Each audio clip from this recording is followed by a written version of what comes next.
Hello students, welcome to magnet brains. मैं हूं शिप्रा तिवारी। आप सभी का इस वीडियो में बहुत बहुत स्वागत है। ठीक है, लास्ट क्लास में हम लोगों ने जो चीज़ें पढ़ी थी उस चीज़ का कंटिन्यूएशन आज हम करने वाले हैं।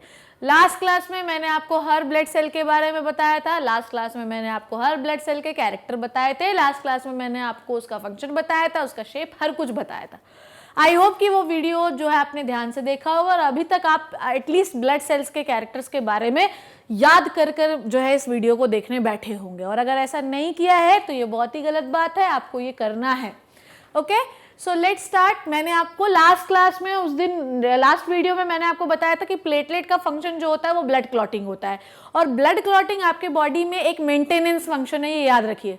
एक बात समझिए कि जिस दिन आप गिर जाते हैं कभी, आपको मैंने लास्ट क्लास में बताया था कि अगर आप किसी दिन गिर गए, आपका सर फट गया, अब सर फट गया तो क्या जीवन भर आपका सर फटा ही रहेगा, खून ही निकलता रहेगा? ऐसे में तो अपन जो है अपन बच नहीं पाएंगे, अपन ऊपर चले जाएंगे, ये याद रखिए।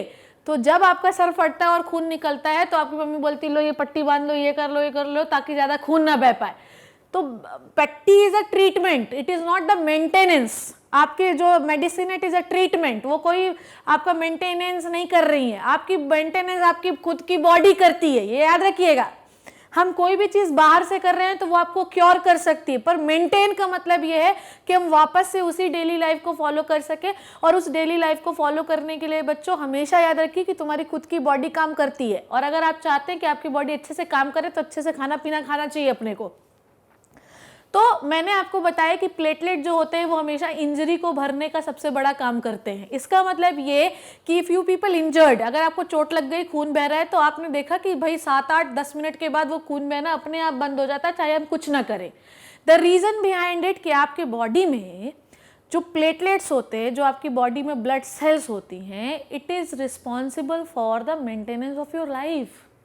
ओके, WBC फाइटिंग करती हैं, वैसे प्लेटलेट आपकी इंजरी को रोकता है। अगर ये नहीं होगा ना, समझिए, अगर ये नहीं होगा तो आपकी बॉडी का खून कभी नहीं रुकेगा, और नहीं रुकेगा तो सारा निकल जाएगा, अपन मर जाएंगे। तो ये बहुत ज़रूरी है कि नहीं है? बिल्कुल ज़रूरी है मैडम, आप बिल्कुल सही बोल रही हैं। दूसरी बात यह है कि अगर मैं बात करूं ब्लड क्लॉटिंग की, तो आपने देखा होगा कि कभी भी ब्लड क्लॉटिंग तुरंत नहीं होती है। हमेशा ये प्रोसेस जो होता है ये क्या होता है, अचानक से होता है, सॉरी देर से होता है, नॉट अचानक से। थोड़ा टाइम लगता है उसको, 10 से 12 से 15 मिनट तो कम से कम लगते ही है।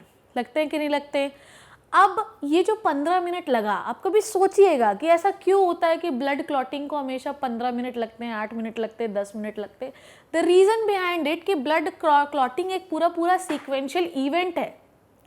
ठीक है, इसमें करीब आप समझिए कि ब्लड क्लॉटिंग को करने के लिए, ब्लड क्लॉट होने के लिए हमें 13 फैक्टर की जरूरत होती है। मैडम ये फैक्टर क्या होते हैं? 13 फैक्टर में विटामिन के होता है, प्रोथ्रोम्बिन होता है, थ्रोम्बिन होता है, बहुत सारी चीज़ें होती है जो कि आपको एटलीस्ट 10th क्लास में तो नहीं पढ़नी है। ब्लड क्लॉटिंग के लिए हमें 13 फैक्टर्स की ज़रूरत होती है, और ये 13 फैक्टर जो होते हैं हमेशा रोमन नंबर में लिखे जाते हैं। कैसे लिखे जाते हैं? रोमन नंबर में। ठीक है, जैसे 1 लिखा जाएगा, 2 लिखा जाएगा, ठीक है, 6 लिखा जाएगा, ऐसे 10 लिखा जाएगा। इस तरीके से ये रोमन नंबर में लिखे जाते हैं, याद रखिए। ये जो आपके ब्लड क्लॉटिंग जो आपके प्रोटीन्स हैं, जो 13 फैक्टर हैं, ये हमेशा एक के बाद एक के बाद एक के बाद एक के बाद एक्टिव होते हैं। ऐसा नहीं होगा कि सारे 13 एक साथ एक्टिव हो जाए, ऐसा नहीं होता। अब इन 13 फैक्टर्स को एक्टिवेट करने के लिए आपको कुछ समय तो लगेगा ना बच्चों, और ये जो समय होता है, यही समय ये बताता है कि आपको ब्लड क्लॉटिंग होने में कितना टाइम लगेगा, कितना लंबा है ये इवेंट। अगर आपको बहुत समय लग रहा है ब्लड क्लॉटिंग होने में, इसका मतलब है कि इंजरी बहुत बड़ी है। या तो आपके पास प्लेटलेट कम है, या तो आपकी इंजरी बड़ी है। ठीक है, अगर आपकी इंजरी बड़ी है तो इसका मतलब ये कि ये जो फैक्टर हैं ये बहुत देरी में एक्टिवेट होंगे, या कहीं कि जल्दी भी एक्टिवेट हो गए होंगे, तो प्लेटलेट इकट्ठा होने में बड़ा समय लगेगा। ठीक है, तो ये जो 13 फैक्टर होते हैं ये हमेशा एक के बाद एक के बाद एक के बाद एक्टिवेट होते हैं। एक्टिवेट होने के बाद ये सारे जितना भी डैमेज आसपास का है वो सबको इकट्ठा कर लेते हैं, और इकट्ठा करने के बाद वो उसे क्लॉट में कन्वर्ट कर देते हैं। इसमें सबसे बड़ा जो रोल प्ले करता है वो होती है आपकी प्लेटलेट, जो कि एक ई न्यूक्लिएटेड मतलब विदाउट न्यूक्लियस वाली सेल है। अब पीछे जो स्लाइड लिखी हुई है इसमें पूरा डिटेल दिया हुआ है, जिसके बारे में मैं आपको एक्सप्लेन करने वाली हूँ। Think about the situation when we are injured and start bleeding. सोचिए उस दर्दनाक समय को जिस समय आप रोड पर गिर गए थे और छिला हुआ था, खून बह रहा था और आप रो रहे थे। ठीक है, In addition, the leakage would lead to the loss of pressure which would reduce the efficiency of the pumping system. जब हम लोग गिरे और हम रो रहे थे कि हमारे यहाँ चोट लग गई है, बहुत दर्द हो रहा है, तो आपको वहाँ पर खून निकल रहा था, ब्लीडिंग हो रही थी। जब वहाँ से लीकेज हुआ, जब आपकी ब्लड वेसल्स उस जगह की डैमेज हुई बच्चों, तो उस जगह पे ब्लड का प्रेशर क्या हो गया, रिड्यूस। भाई मान लीजिए कि इसमें इंक भरी हुई है, बीच से मैं इसको तोड़ दूँ और इंक बाहर निकलने लगे तो प्रेशर क्या होगा, रिड्यूस हो जाएगा। बस ऐसा ही तो ब्लड क्लॉटिंग में भी होता है बच्चों। होता क्या है कि यहाँ पर जो ब्लड बह रहा है और यहाँ पर टूट जाए, कुछ चोट लग जाए और यहाँ से खून निकलने लगे, इसका मतलब ये कि इस जगह पर पाई जाने वाली जो ब्लड वेसल्स हैं वो डैमेज हो गई और कंटिन्यूसली ब्लीडिंग कर रही हैं। तो उस जगह पर जो ब्लड का फ्लो कंटिन्यूस बना था वो नहीं बना है, क्योंकि वहाँ तो लीकेज होने लगा, तो प्रेशर क्या हो जाएगा, रिड्यूस। ये पॉइंट समझ में आया कि अगर आपका ब्लड फ्लो हो रहा है, उस जगह पर किसी भी प्रकार का डैमेज हो गया तो ब्लड जो है लीक होने लगा, लीकेज की वजह से प्रेशर जो था वो क्या हो गया, reduce. To avoid this, the blood has platelets which circulate around the body and plug these leaks by the helping of clot and the blood at this point of the injury. अब बेटा blood में तो तीनों चीज़ें हैं ना, ये भूले तो नहीं ना अपन कि ब्लड में तो तीनों चीज़ें हैं। ब्लड में क्या है, ब्लड में आरबीसी भी है, ब्लड में डब्ल्यूबीसी भी है, ब्लड में प्लेटलेट भी है। अब जब लीकेज होगा तो सब कुछ तो बाहर आएगा ना, उसमें आरबीसी भी बाहर आएगी, उसमें डब्ल्यूबीसी भी बाहर आएगी और उसमें प्लेटलेट भी बाहर आएगी। आरबीसी जो है वो ऑक्सीजन प्रोवाइड करेगी, डब्ल्यूबीसी जो है फाइटिंग करेगा माइक्रो ऑर्गेनिज्म से, और प्लेटलेट क्या करेगा, प्लेटलेट क्या करेगा कि उस जगह पर जो डैमेज सेल हैं उन सबको इकट्ठा करेगा। वहां पर जो जितने भी फाइबर हैं उन सबको, ब्लड में फाइबर जो जितने भी आपके मसल फाइबर उन सबको इकट्ठा करेगा और इकट्ठा करके वहां पर वो प्लग कर देगा। प्लग कर देगा मतलब जो होल था उसको वो दबा देगा, मतलब कि उस पर प्लग। समझिए क्या होता है, जब आपको चोट लगी तो वहां बहुत सारे डैमेज सेल हैं, उस जगह पे बहुत सारे फाइबर्स हैं, क्योंकि यहाँ पर मसल्स तो होंगी, मसल डैमेज होंगी, मसल फाइबर भी होगा, मसल के अंदर क्या होगा, मसल फाइबर भी होगा। तो ये प्लेटलेट क्या करता है, इन सबको पकड़ पकड़ के लाएगा और एक जगह पे जाके भर देगा ताकि लीकेज क्या हो सके, कम। Now next thing is the blood flows from cuts और wounds but after some time it stop automatically, it is called as clotting of blood. अपने आप ही बंद हो जाता है, it is called as clotting of blood. चलिए देखिए क्या होता है इस प्रोसेस में। यहाँ पर ये ब्लड फ्लो हो रहा था, ये मेरी ब्लड वेसल है, ठीक है, this is your blood vessel, ठीक, this is your blood vessel, B.V लिख रही हूँ मतलब ब्लड वेसल है ये, ठीक है। So this is your blood vessel. Blood vessel में सब कुछ है बच्चों, ठीक है। ब्लड वेसल में WBC भी है, ब्लड वेसल में जैसे इसको मैं मान लेती हूँ कि ये आपकी WBC है, ठीक है। ध्यान से देखना, इधर उधर मत देखो, टीवी देखने में मत लगे रहना। तो ये आपकी जो ब्लड वेसल्स है इसके अंदर WBC भी है, इसके अंदर ये जो राउंड राउंड आपको दिख रहा है ये RBC भी है, और ये जो जिसके अंदर बह रहा है ये है आपकी ब्लड वेसल, ओके। अब जब आप गिर गए, आप चोट हो गए, किसी ने आपको धक्का दे दिया तो आप जमीन पे गिर पड़े, तो आपकी ये जो ब्लड वेसल है ये क्या हो गई, डैमेज हो गई। जब ये ब्लड वेसल डैमेज हो गई बच्चों, तो देखो प्लेटलेट भी, ये WBC ने एक्चुअली ये प्लेटलेट है। तो आपने क्या देखा कि जब आपकी ब्लड वेसल डैमेज हुई, सपोज दैट मैं यहाँ पे 2-3 WBC भी बना दे रही हूँ ताकि तुम्हें ये ना लगे कि यहाँ पे WBC नहीं है, भाई WBC है, ये याद रखो, ब्लड में सब कुछ होता है, ठीक है।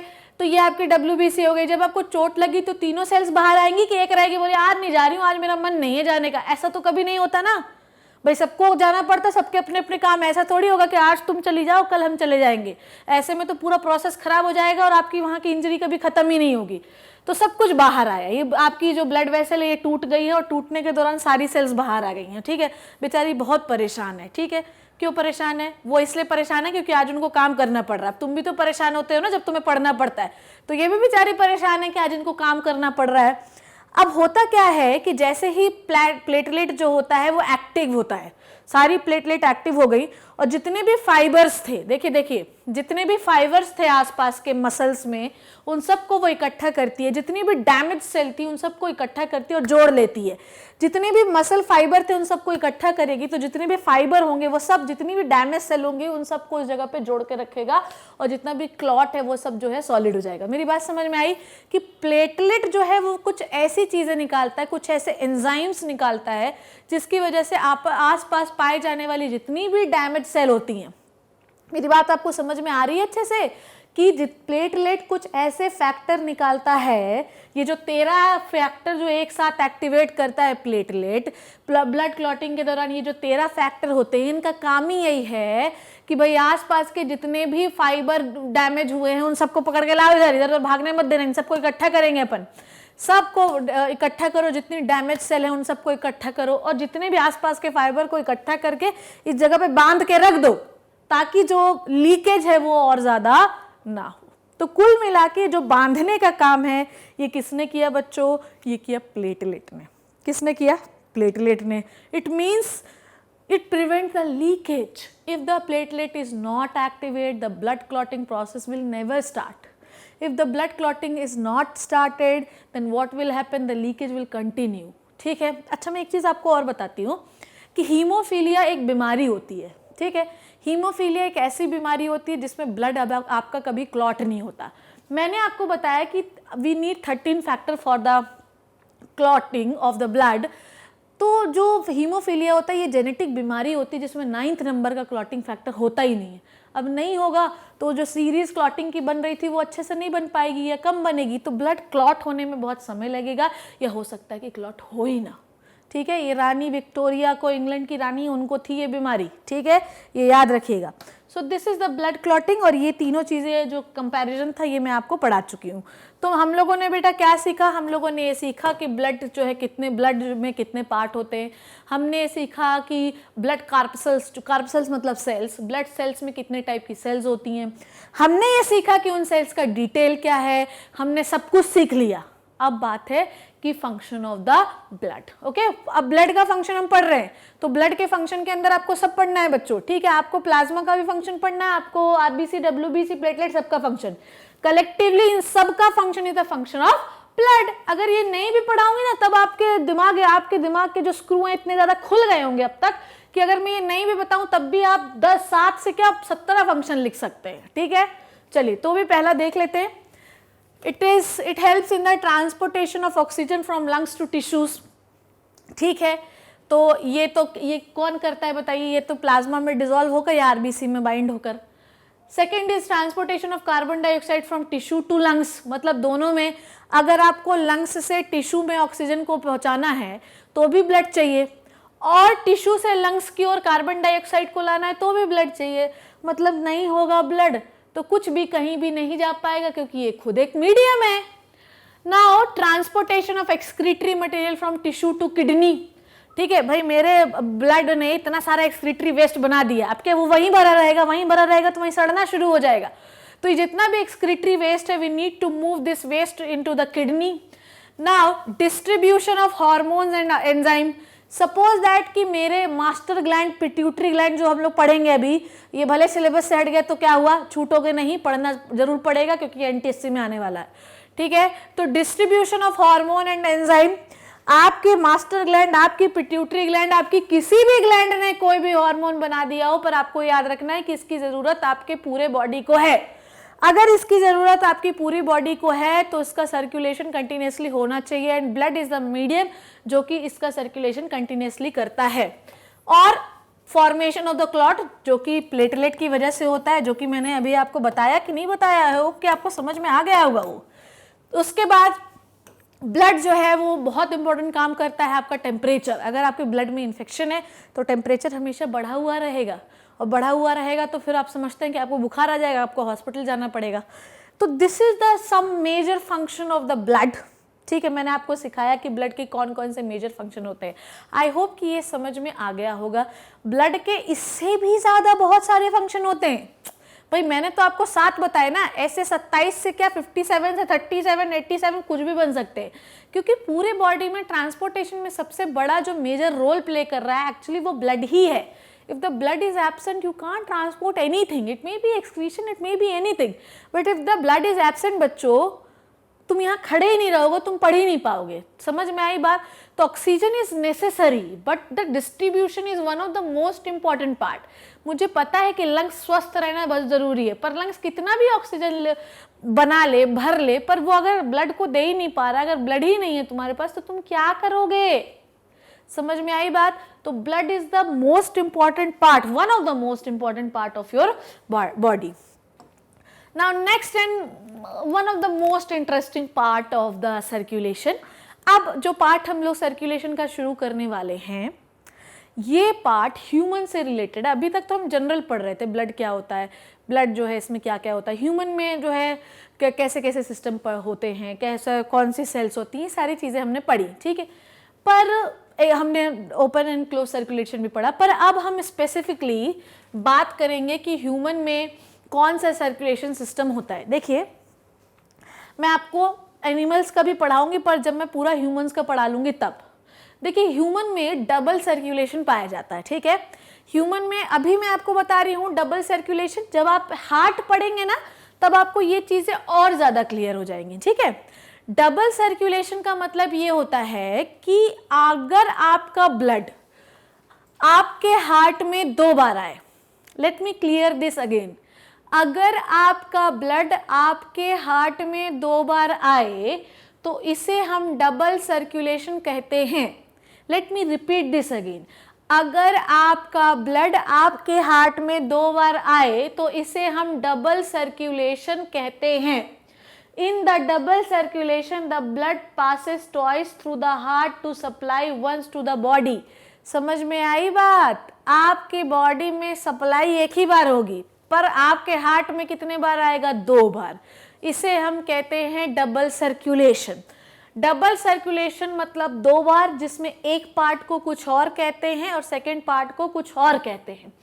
डबल सर्कुलेशन में पहला जो पार्ट होता है वो होता है सिस्टेमिक सर्कुलेशन। सिस्टेमिक सर्कुलेशन का मतलब ये होता है कि if the body is involve, ठीक है, अगर आपकी बॉडी इन्वॉल्व है तो इसे हम कहते हैं सिस्टेमिक सर्कुलेशन। अब इस चीज को आपको इस डायग्राम से बिल्कुल देखना है, बिल्कुल ध्यान से देखना है। देखिए क्या होता है, वी हैव 4 चैम्बर्ड हार्ट, ठीक। मैं कुछ भी नहीं बता रही हूँ कि इस चैम्बर में क्या नाम होता है, मैं अभी सिर्फ आपको एक बेसिक चीज बता रही हूँ कि what is the double circulation, इसके पार्ट क्या होते हैं, तामझाम क्या होता है, इसको हम नेक्स्ट लेक्चर में या इस लेक्चर में पढ़ेंगे, इसलिए घबराने की जरूरत नहीं है बिल्कुल भी। हर चीज स्टेप वाइज होती है, आप जो है तो टीले पर तुरंत नहीं पहुंच सकते, आपको सीढ़ी चढ़कर ही जाना होगा, ठीक है। तो अगर आपका ब्लड 2 बार आ रहा है, 2 बार का मतलब अब आपको ध्यान से समझना है कि क्या मैं 2 बार बोल रही हूँ। ये आपका हार्ट है और हार्ट में 4 चैम्बर होते हैं, ये 2 हो गए और ये 2 हो गए। ये 2 चैम्बर राइट के हैं और वो 2 चैम्बर जो होते हैं वो लेफ्ट के होते हैं। अब ये वाला जो पार्ट आपको दिखाई दे रहा है, ध्यान से देखिए, ये वाला पार्ट जो है वो आपको कैसा दिखाई दे रहा है, ये पार्ट आपको दिखाई दे रहा है ब्लू, पर अगर मैं ये वाला पार्ट देखूं तो ये पार्ट आपको दिखाई दे रहा है रेड। दोनों में डिफरेंस समझ में आया कि एक पार्ट आपको दिखाई दे रहा है ब्लू और दूसरा पार्ट आपको दिखाई दे रहा है रेड, ठीक है। अब जहां पर रेड दिखाई दे रहा है उसको ये समझना है कि यहाँ पर देखो, ध्यान से समझो, जहां पर रेड दिखाई दे रहा है इसका मतलब ये कि यहाँ पर जो ब्लड फ्लो हो रहा है बच्चों वो है ऑक्सीजनेटेड, मतलब ऑक्सीजन वाला ब्लड। और जहां पे ब्लू दिखाई दे रहा है वहां पर यह समझना है कि यहाँ पर डीऑक्सीजनेटेड ब्लड है। मेरी बात आपको ध्यान से समझ में आ रही है कि हमारे पास 2 टाइप का एक्चुअली सर्कुलेशन एक ही है पर उसके पार्ट्स 2 हैं। जहां पर आपको रेड एरिया दिखाई दे रहा है बच्चों, ध्यान से समझो, इधर उधर मत देखो, कि जहां पर आपको रेड एरिया दिखाई दे रहा है वहां पर जो ब्लड है वो है ऑक्सीजनेटेड। क्या है? ऑक्सीजनेटेड। पर जहां पर जो एरिया आपको ब्लू दिखाई दे रहा है वो ये इंडिकेट करता है कि ये एरिया आपका क्या है? डीऑक्सीजनेटेड, मतलब इसमें अभी ऑक्सीजन नहीं है। इस बात को आप जो है गांठ बांध लीजिए। The area which indicates blue it is deoxygenated and the area which indicates red it is oxygenated। चलिए मैडम, हमको ये तो अभी समझ में आ गया। नाउ नेक्स्ट थिंग जो अब आपको पढ़नी है वो क्या है? सिस्टेमिक सर्कुलेशन से डबल सर्कुलेशन में आपको बता रही थी, मैं ये सब कुछ रब कर रही हूँ, आई थिंक ये आप जो है समझ गए होंगे। देखिए अब क्या है कि आपका जो हार्ट है उसने, ध्यान से समझिए, ध्यान से बिल्कुल समझिए कि यहाँ से आपके पूरे बॉडी में ब्लड आया, ठीक है। मैं आपको एक पतले मार्कर से समझाती हूँ। यहाँ से आपके पूरे बॉडी में ब्लड आया, ठीक है, यहाँ से ब्लड आया, फिर वो दूसरे पार्ट में गया, मतलब we have 4 chamber. How many chambers we have in heart? 4 chamber. तो पहले वो राइट के पहले चैम्बर में जाएगा, फिर दूसरे चैम्बर में जाएगा, उसके बाद जो है, ध्यान समझिए, यहाँ से पूरे बॉडी का ब्लड जो है वो यहाँ आ रहा है, पूरे बॉडी का ब्लड जो है वो आपके राइट पार्ट में आया। पूरे बॉडी का जो ब्लड आ रहा है वो ऐसा क्या है, अभी डीऑक्सीजनेटेड। क्या है, डीऑक्सीजनेटेड, मतलब अभी उसमें ऑक्सीजन नहीं है। पूरे बॉडी का जो ब्लड आया वो है अभी डीऑक्सीजनेटेड। डीऑक्सीजनेटेड मतलब अभी उसमें ऑक्सीजन नहीं है। उसके बाद हमने डीऑक्सीजनेटेड वाले ब्लड को राइट पार्ट में पहुंचाया। राइट पार्ट से फिर होते हुए वो कहाँ गया बेटा, लंग्स में। कहाँ गया, लंग्स में। लंग्स से फिर वो किस में आया, हार्ट में। इसका मतलब तुम क्या समझे कि एक बार तो ब्लड गया हार्ट में पूरे बॉडी से, फिर हार्ट से गया लंग्स में, और फिर लंग्स से आया फिर हार्ट में, तो 2 बार आया ना। एक बार बॉडी से आया और एक बार लंग्स से आया। तो हमारे बॉडी में कितने बार ब्लड आया, 2 बार आया। हमारे हार्ट में कितने बार ब्लड आया, 2 बार ब्लड आया।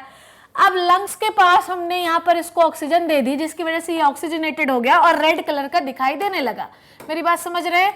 राइट पार्ट में जो ब्लड बॉडी से आ रहा है इसमें किसी भी प्रकार का कोई ऑक्सीजन नहीं है, पर जब आप उसे लंग्स में लेके गए तो आपने उसमें ऑक्सीजन भर दी, और जब आपने उसमें ऑक्सीजन भर दी तो वो रेड कलर का हो गया। अब आपने देखा कि पहली बार तो बॉडी से ब्लड आया हार्ट में, और दूसरी बार लंग्स से आया ब्लड हार्ट में, तो कितने बार आया, 2 बार आया। इसलिए इसको क्या कहते हैं, डबल सर्कुलेशन। अब आप देख रहे हैं कि ये वाला पार्ट पूरा रेड दिख रहा है और ये वाला पार्ट पूरा दिख रहा है ब्लू। जिस पार्ट में लंग्स इन्वॉल्व है, मेरी बात समझिए, जब आप पूरे बॉडी से ब्लड हार्ट में लाते हैं और हार्ट से लंग्स में ले जाते हैं और लंग्स से फिर हार्ट में लाते हैं, आप पूरे बॉडी में, ध्यान समझिए, यहां से ब्लड को कहां ले गए आप, लंग्स में, फिर लंग्स से कहां लाए, हार्ट में। तो जहां भी लंग्स इन्वॉल्व है उस सर्कुलेशन को आप कहते हैं पल्मोनरी सर्कुलेशन। क्या कहते हैं, pulmonary circulation. In this double completes its circulation from right ventricle to the left auricle through the lungs। मतलब ये कि आप जो है इस पार्ट से लेकर लंग्स में लाए और लंग्स से फिर हार्ट में लाए।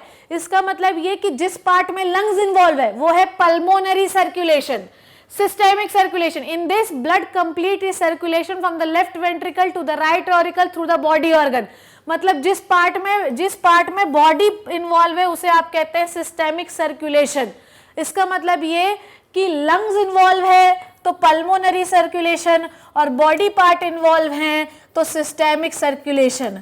अगर किसी समझ में आई आपको बात, तो इस वाले पार्ट को मतलब यहां से यहां और यहां से यहां, it is the systemic circulation, और यहां से यहां और यहां से यहां, it is the pulmonary circulation. So if the lungs is involved, ध्यान से समझिए, ये जो सर्कुलेशन मैं रेड कलर से ड्रॉ कर रही हूं, यहां से यहां और यहां से यहां, ठीक है, it is the pulmonary circulation. ये कौन सा सर्कुलेशन है, पल्मोनरी। ठीक, अब यहां से यहां, ठीक, और यहां से यहां, ये है सिस्टेमिक सर्कुलेशन। ये याद रखिएगा। तो अगर बॉडी पार्ट इन्वॉल्व है तो पल्मोनरी तो सिस्टेमिक सर्कुलेशन, और अगर लंग्स इन्वॉल्व है तो it is the pulmonary circulation. अब आपने क्या देखा कि आपका जो ब्लड है वो 2 बार हार्ट में आता है, एक बार पूरी बॉडी से और एक बार लंग्स से। पर जब पूरी बॉडी से आता है तो वो डीऑक्सीजनेटेड होता है, पर जब लंग्स से आता है तो ऑक्सीजनेटेड होता है। तो if the blood supplies twice from the heart, it is called as double circulation. I hope कि ये लेक्चर आपको समझ में आ गया होगा। आई होप कि ये सारी चीज़ें बार बार आएंगी, इसलिए अगर आपको इसमें थोड़ा कम भी समझ में आया तो बिल्कुल भी टेंशन लेने की और घबराने की जरूरत नहीं है, क्योंकि सर्कुलेशन में कंटिन्यूसली बार बार यही आएगा, तो घबराने की जरूरत बिल्कुल भी नहीं है। तब तक इन वीडियोस को बिल्कुल ध्यान से देखते रहिए और हमारे साथ बने रहिए। Thank you so much.